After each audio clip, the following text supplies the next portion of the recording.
আরেকটা ছিল হচ্ছে গিয়ে ঢাকায় প্রচন্ড ঝড়ের কবলে আমাদের সমস্ত কিছু পানিতে পড়ে যাবে এমন একটা অবস্থা। এদিকে সুইমিং পুলে বাচ্চারা আছে, এদিকে ইলেকট্রিক লাইনটা ওখানে দিয়ে নিতে হবে। মানে খুবই রিস্কি একটা সিচুয়েশন ছিল যে কোনোভাবে যদি বাতাসে আমাদের কারেন্টের লাইন পানিতে চলে যায়, বাট আল্লাহর রহমতে সবগুলো আমরা ওভারকাম করে আসছি। অনেক মজার গল্প আছে, নট অনলি একটা। আমাদের একটা ছিল, আমরা বার্থডে ব্যাকড্রপ ডেকোরেশন করে ফেলেছি, প্রচন্ড ঝড় আসলো, সাথে সাথে পুরো ব্যাকড্রপ ভেঙে চলে গেল। তারপর যাই হোক আমাদের তো ব্যাকআপ অবশ্যই ব্যবস্থা রাখতে হয়, তো ওটা একটা ছিল।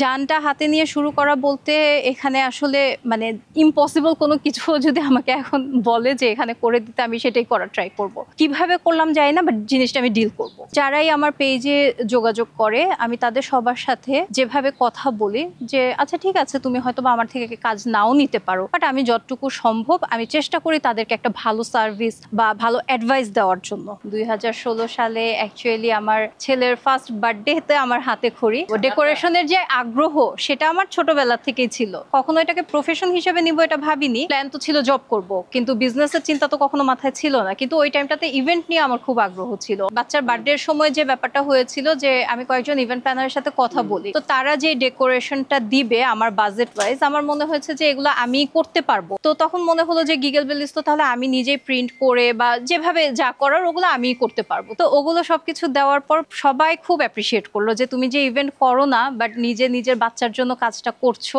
এই জিনিসটা খুব সুন্দর হয়েছে। হাজবেন্ড আমাকে গিফট দিল 5,000 টাকা।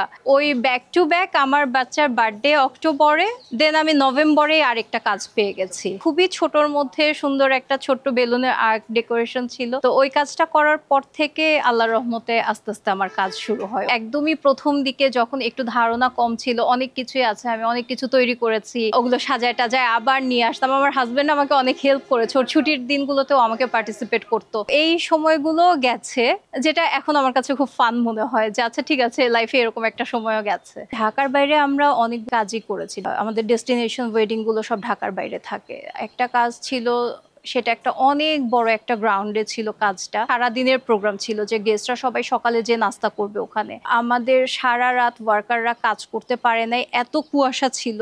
আর এদিকে ঠিক সকাল 7টার সময় গেস্ট এন্টার করবে, খাবে, সারাদিনের প্রোগ্রাম। সেইটা একটা আমাদের জন্য অনেক বড় চ্যালেঞ্জ ছিল, কিন্তু এই কাজটা খুব সুন্দর হয়েছে, সবাই খুব অ্যাপ্রিসিয়েট করেছে। ওই কাজটার জন্য আমরা দেশের বাইরে থেকেও অনেক অ্যাপ্রিসিয়েশন পেয়েছি। তো যেহেতু ওই কাজটা আমরা করতে পেরেছি, ওটা মনে হয়েছে যে এখন আমরা অনেক ধরনের কাজই করতে পারবো। অ্যাকচুয়ালি 2018 সালে আমার হাজবেন্ড হঠাৎ করে খুব সিক হয়ে যায়। আমার হাজবেন্ড হসপিটালে, আমি হসপিটাল থেকে পরীক্ষা দিব, এদিক দিয়ে আমার বাচ্চা খুবই ছোট, আবার হচ্ছে গিয়ে আমার ইভেন্টও ওই সময় ব্যাক টু ব্যাক 2-3টা ছিল।